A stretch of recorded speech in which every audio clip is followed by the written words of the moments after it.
하나님의 말씀은 고린도후서 7장 2절에서 4절까지 말씀입니다.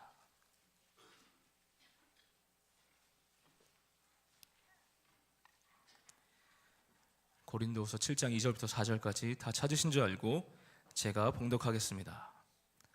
마음으로 우리를 영접하라. 우리는 아무에게도 불의를 행하지 않고 아무에게도 해롭게 하지 않고 아무에게서도 속여 빼앗은 일이 없노라.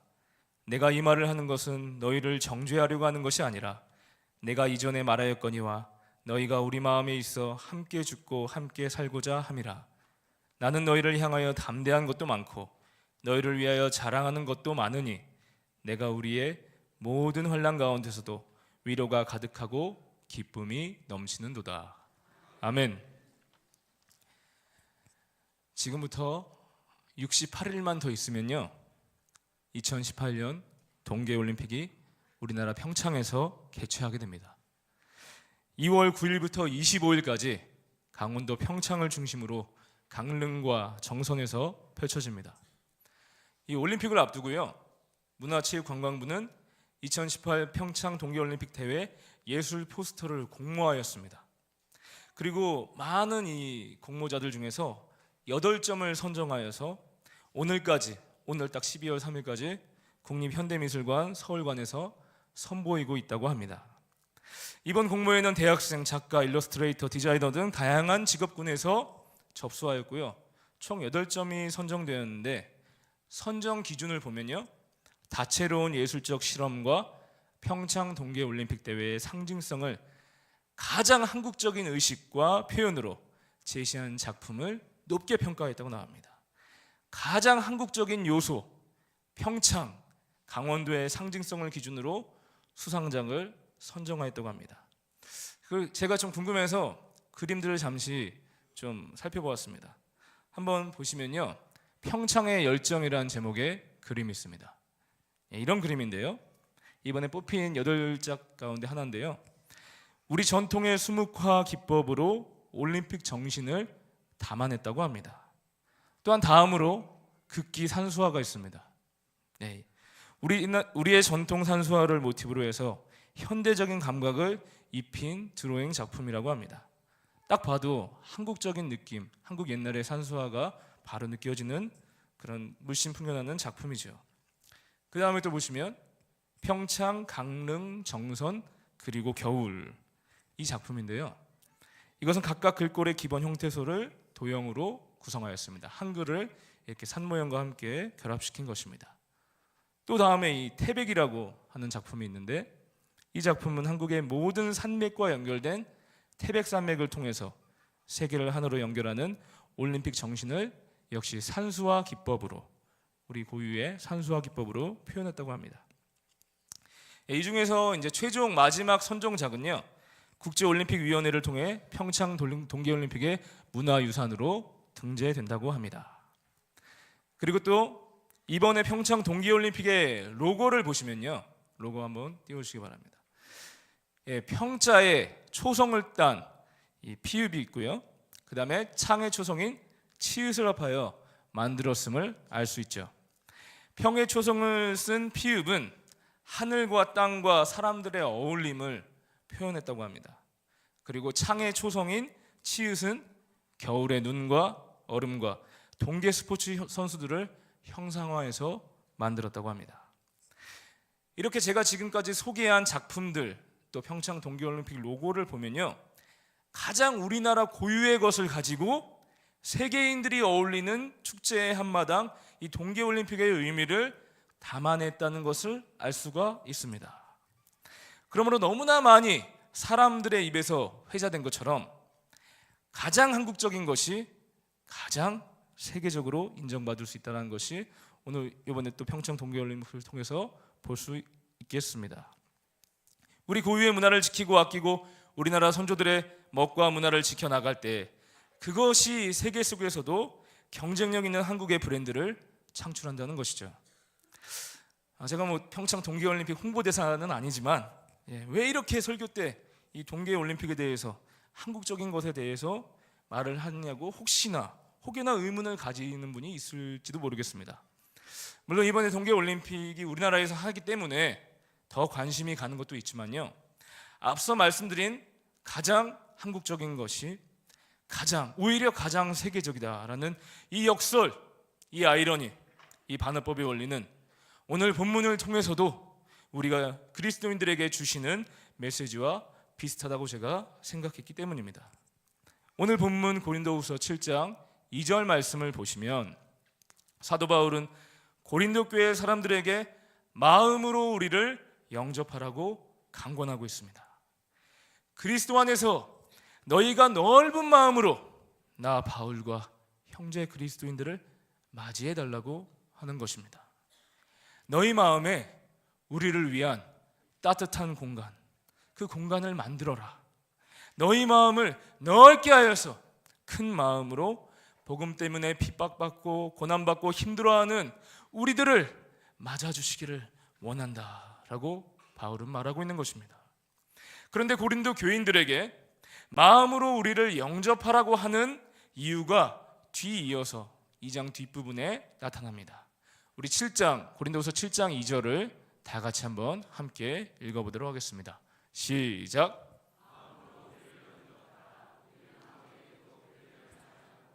아무에게도 해롭게 하지 않고 아무에게서도 속여 빼앗은 일이 없노라. 마음으로 우리를 영접하라 하고 뒤이어서 세 번의 같은 말이 나오죠. 아무에게서도 이거를 강조하면서 어느 누구에게도 아무에게도 절대로 우리는 불이나 해롭게 하지 않고 속인 적이 없다. 성경에서요, 두 번만 같은 말을 하더라도 반복하더라도요 매우 강조하는 것을 알 수 있습니다. 예수님께서 제자들에게 하시는 말씀 중에 내가 진실로 너에게 이르노니 라고 이 말씀을 많이 하시는데, 정말 참된 이 진실로를 두 번 쓰면요 정말로 참된 하나님의 말씀이다라고 강조하는 표현인데요, 여기에서 아무에게도를 세 번 반복하니까 이것은 바울이 하나님을 믿고 나서 그의 삶에서 정말로 부정을 저지르지 않고 깨끗하게 철저하게 불의로부터 자기 자신을 지키는 삶을 살아왔음을 알 수가 있는 것입니다. 특별히 바울의 강조점을 보면 자기 혼자에 대해서 말하는 것이 아니라 관계의 측면에서 말을 하고 있습니다. 사람과 사람의 사귐에 있어서 아무에게도 불의를 행하지 않는 것은 어느 누구에게나 의롭게 행하려 했다는 말입니다. 아무에게도 해롭게 하지 않았다는 말은 어느 누구에게나 유익이 되도록 행동하였다는 말입니다. 그리고 아무에게서도 속여 빼앗은 일이 없노라는 말은 어느 누구에게나 진실하게 정직하게 대하였다는 강조의 표현인 것이죠. 어느 사람이든지 지위 고하를 막론하고 남녀노소를 불문하고 사람 따라 차별하지 않고 모두에게 인격적으로 섬기는 삶을 노력해왔음을 강조하고 있는 것입니다. 이것이 하나님의 마음이죠. 사람을 대하시는 하나님의 마음, 예수님의 삶을 바울이 깨닫고서 자신도 그렇게 따라 살려고 노력해 왔다는 것입니다. 신명기 1장 17절 말씀을 보시면 재판은 하나님께 속한 것인즉 너희는 재판할 때에 외모를 보지 말고 귀천을 차별 없이 듣고 사람의 낯을 두려워하지 말 것이며 스스로 결단하기 어려운 일이 있거든 내게로 돌리라. 또 신명기 16장 19절 말씀에서도 비슷한 말씀이 나옵니다. 너는 재판을 굽게 하지 말며 사람을 외모로 보지 말며 또 뇌물을 받지 말라. 뇌물은 지혜자의 눈을 어둡게 하고 의인의 말을 굳게 하느니라. 또 요한복음 7장 24절 말씀에서도 외모로 판단하지 말고 공의롭게 판단하라 말씀하십니다. 또 하나 더 말씀드리면 바리새인과 헤롯 당원들이 예수님께 다가가서 예수님에 대해서 이렇게 말씀을 드립니다. 마가복음 12장 14절 말씀에 와서 이르되 선생님이여 우리가 아노니 당신은 참되시고 아무도 꺼리는 일이 없으시니 이는 사람을 외모로 보지 않고 오직 진리로서 하나님의 도를 가르치심이니이다.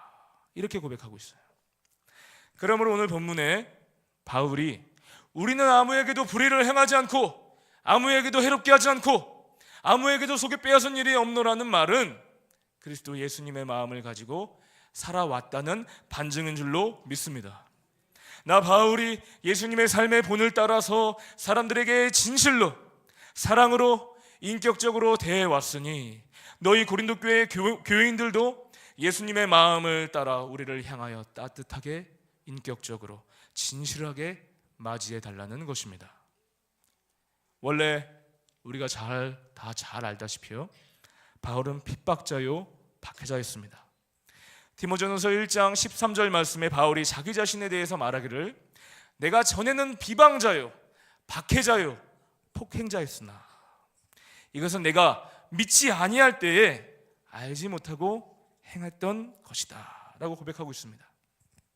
그러나 예수 그리스도를 만나고 나서 바울의 삶이 거짓과 불의를 버리고 사람들에게 유익이 되는 존재로 복을 전해주는 사람으로 변화된 것입니다.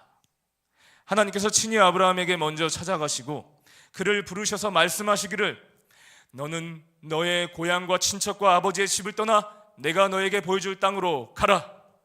내가 너로 큰 민족을 이루고 너에게 복을 주어서 너의 이름을 창대하게 하리니 너는 복이 될지라. 할렐루야.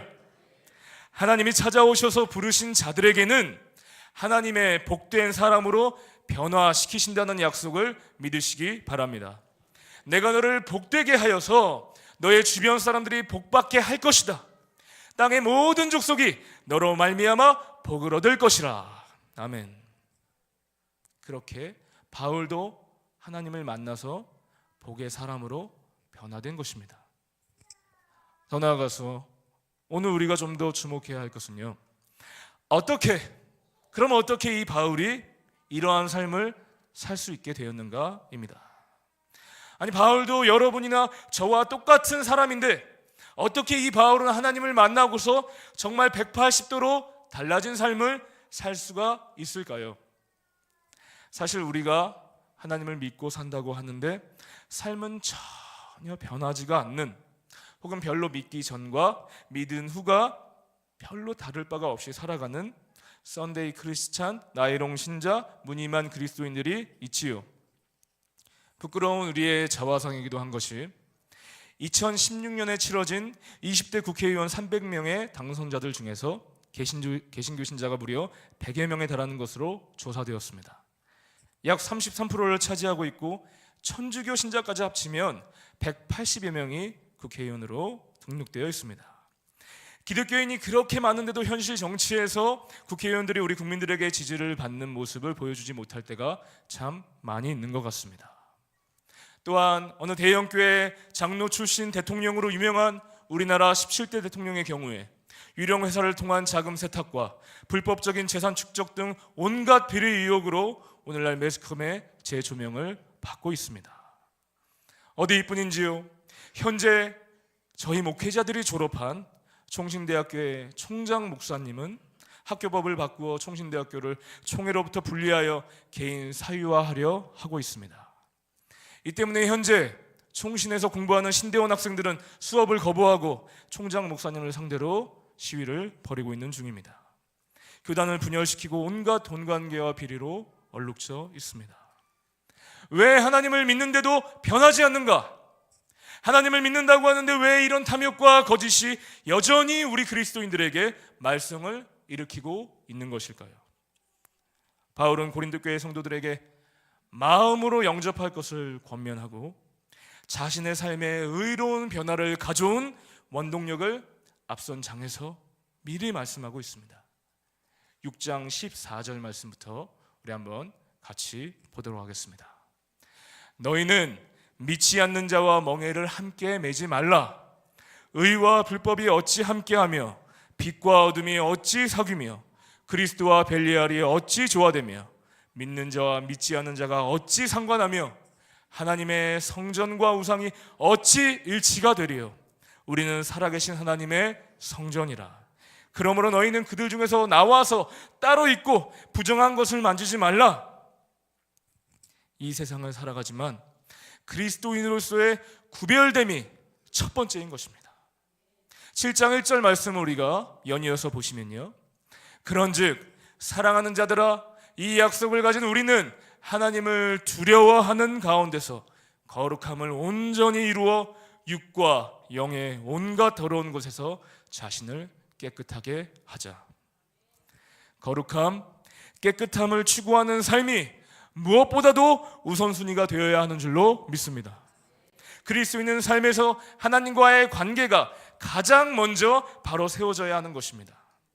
하나님을 두려워하는 삶, 경외하는 것, 오늘 이 자리에 예배를 드리는 우리 모두가 삶으로서 주님을 두려워하고 경외하는 것을 삶의 자리로 가져가야 할 것입니다. 마음에 거리낌이 없는 삶을 추구하는 것, 우리가 천성이 죄인인지라 늘 죄 가운데 살아가지만 그럼에도 불구하고 항상 하나님의 음성에 민감하게 반응하고 하나님이 보시기에 어떠한 삶을 살아야 하는가를 고민하고 기도하고 말씀 가운데서 응답을 받으며 세상 죄와 세상의 원리와 세상의 가치관과 구별되는 삶을 먼저 우리가 살아야 할 줄로 믿습니다. 저는 TV를 보지 않습니다. 이 말은 아예 세상과 담쌓고 살아간다는 것이 아니라 정보를 매우 선별해서 보아야 함을 말씀드리는 것입니다. 무분별하게 흘러나오는 TV를 하루 종일 집에서 켜놓고 있으면 나도 모르게 세상의 정신에 휩쓸리게 되는 것입니다. 저희도 아이가 있는 집으로서 저는 정말 제대로 TV를 볼 수가 없는 것을 많이 경험하였습니다. 그래서 급기야 지금은 집에 TV를 없애버렸습니다. 인터넷으로 충분히 많은 정보를 얻을 수 있기 때문에 사실 오늘날에는 별로 불편함이 없지요. TV에서 흘러나오는 선정적인 모습들, 음란한 노래 가사들, 하나님의 가치관이 아니라 세상적인 가치관, 돈, 문화, 쾌락의 문화로 가득 차 있는 이 더러움에서 나와 우리 아이들을 지켜야 했기 때문에 도무지 그냥 두고 볼 수가 없었습니다. 제가 추구하는 방법이 아니더라도 우리 신자들은 세상에서 우리 고유의 신앙 유산을 지켜나가기 위해 자기 자신을 구별해야 합니다. 깨끗함을 추구하십시오. 하나님 안에서 거룩함을 사모하십시오. 온갖 더러운 것에서 자기 자신을 보호하여 지켜내는 삶을 살아가야 하는 것입니다. 이렇게 1차적으로 가장 먼저 하나님과의 관계를 집중할 때에, 아주 긴밀하게 하나님과의 관계를 쌓아갈 때에, 성령이 충만할 때에 우리는 바울처럼 사람을 차별하지 않고 아무에게도 불의를 행하지 않고 아무에게도 해롭게 하지 않고 아무에게도 속여 빼앗은 일이 없는 삶의 변화가 일어나게 될 줄로 믿습니다. 마치 칼을 아주 날카롭게 잘 갈아서 그 날이 번쩍번쩍 빛나고 날이 잘 서 있는 것처럼 하나님과의 관계를 아주 민감하게 가져가시기 바랍니다. 주님을 내 삶의 곳곳에 모셔드리셔서 동행하십시오. 함께 삶을 살아가십시오. 그것이 성령 충만입니다. 삶이 성령 충만할 때 온갖 불의가, 거짓말이, 죄가 끊어지게 되는 능력을 얻는 줄 믿습니다. 더 나아가서 1차적으로는 하나님과의 관계를 정말 잘 해나갈 때에 2차적으로 사람들과의 관계가 열리게 되는 것이에요. 내가 내 자신을 바라보지 않고 하나님을 바라보니까, 하나님을 가까이 모시니까 그분의 마음, 주님의 뜻을 알게 되고 사람을 외모로 취하지 않는 하나님을 따라서 나도 사람을 인격적으로 대할 수 있게 되는 것입니다. 아니, 내 마음속에 하나님이 충만히 살아계시는데 내가 버젓이 불법 저지를 수 있을까요? 하나님 내 안에서 나에게 말씀하고 계시는데 내가 순간적으로 거짓말을 하고 죄를 지었다 해도 금방 다시 돌이켜야 하지 않겠습니까? 내 안에 하나님이 살아계시는데 내가 남을 끝까지 미워할 수 있습니까?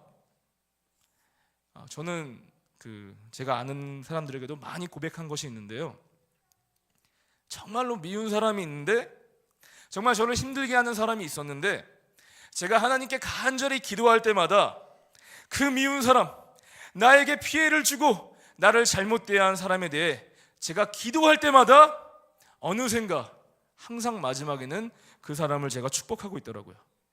놀라운 경험을 한두 번 경험한 게 아닙니다. 하나님, 저 정말 힘듭니다.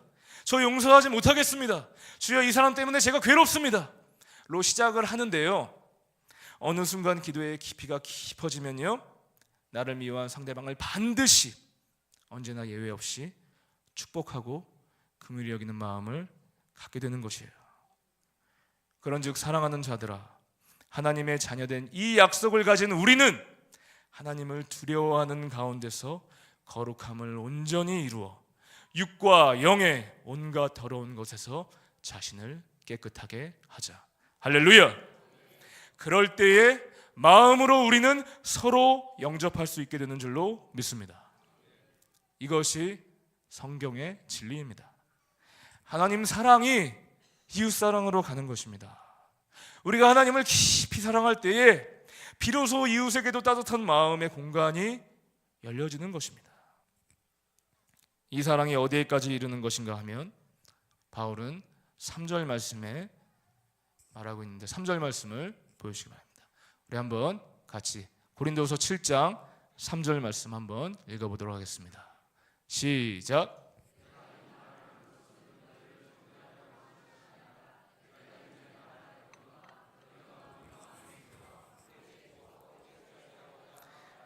함께 죽고 함께 사는 관계, 완전한 영적 가족을 이루는 공동체가 되는 것입니다.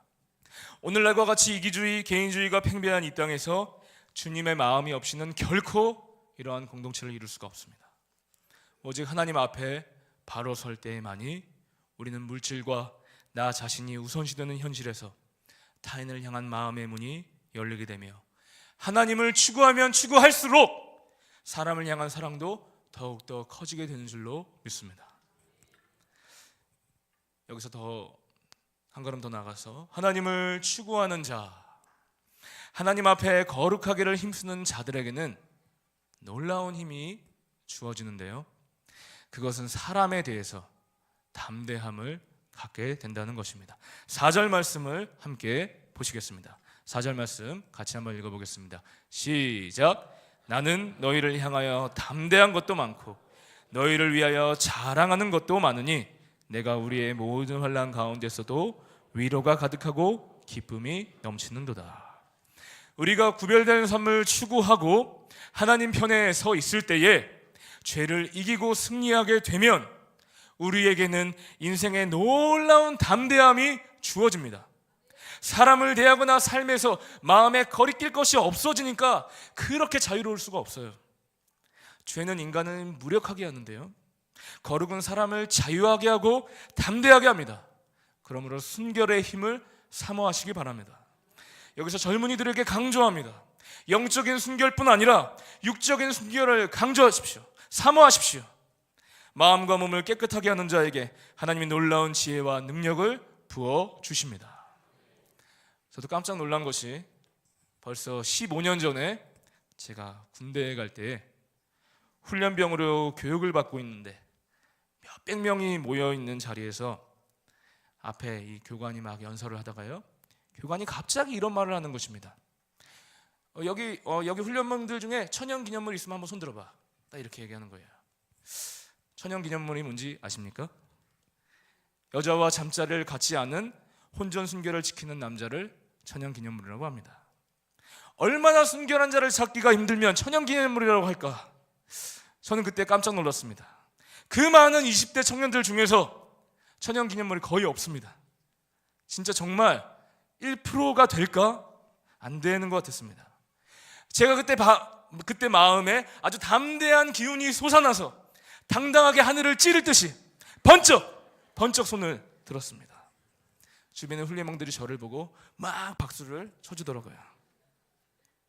세상에 누가 뭐래도 내가 그 부분에서 거리낄 것이 없으니까 당당해지더라고요. 사람들은 야, 이 천연기념물이 여기 있었네 하고 신기해하고 어리석게 볼 수도 있고 조롱할지 몰라도 죄로부터 나 자신을 지킬 때에 하나님이 나에게 담대함을 주시는 것을 느꼈습니다. 청년뿐이 아니라 직장 생활하시는 분들께 권면드립니다. 될 수 있는 한 온갖 비리로부터 자신을 순결하게 지키시기를 바랍니다. 마음에 거리끼는 것이 있다면 주님 앞에 기도를 올려드리시고 해결함을 받아야 하겠습니다. 그리스도인들은 깨끗한 사람들입니다. 정직한 사람들이지요. 주변 사람들에게 피해를 입히지 않는 사람들입니다. 그게 하나님 나라 사람들의 특징인 줄 믿습니다. 우리가 바알과 같이 거짓을 버리고 불의를 버리고 의와 신앙의 정절을 지켜나갈 때에 우리 하나님은 우리를 담대하게 하시고 언제 어디서나 자유하고 당당하게 능동적으로 살 수 있게 하여 주실 줄 믿습니다. 이것은 바울이 고백한 바와 같이 내가 우리의 모든 환난 가운데서도 위로가 가득하고 기쁨이 넘치는도다. 하나님을 강력하게 붙잡으니까 어려움 속에서 위로와 감사가 있다는 것입니다. 제가 오늘 나눈 이 말씀이 우리 성도님들에게 근심하게 하는 것이 아니라 회개함에 이르는 마음의 편지가 되기를 기도드립니다. 하나님의 뜻 가운데에서 자기 자신을 돌아보아 근심하면서 잘못된 것은 회개함으로 주님께 돌이키시기를 바랍니다. 10절 말씀에, 오늘 본문 10절 말씀에 하나님의 뜻대로 하는 근심은 후회할 것이 없는 구원에 이르게 하는 회개를 이루는 것이요 세상 근심은 사망을 이루는 것이니라 말씀하십니다. 오늘 말씀을 정리하면 가장 한국적인 것이 가장 세계적이다라고 제가 초반에 말씀드렸는데, 마찬가지로 그리스도인은 가장 먼저 하나님을 추구함으로 자기 자신을 순결하게 깨끗하게 지키고 그렇게 하나님과의 관계를 긴밀히 해나가고 우리 기독교 믿음의 유산들을 지켜갈 때에 비로소 사람들을 향하여 복을 전하는 인생을 살게 된다는 것을 믿으시기 바랍니다.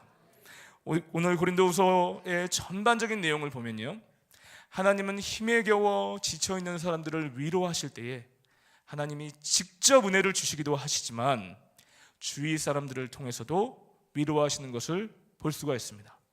바울이 많은 환난을 겪으며 낙심해 있을 때에 하나님이 동역자 디도를 보내서 낙심한 바울을 위로하는 내용이 나오고요, 고린도 교회 성도들을 통해서 바울이 위로를 받는다는 것이 기술되어 있습니다. 그러므로 사랑하는 인해교회 성도님들, 먼저는 하나님의 편에 서 계시고 주님이 주시는 순결함의 능력과 사랑의 마음으로 주변에 힘들어하는 순원들이나 학생들이나 가족이나 지인들을 마음으로 영접하시기를 축복합니다. 우리 이 시간에 신실하게 진실하게 찬양 한 곡 부르고 우리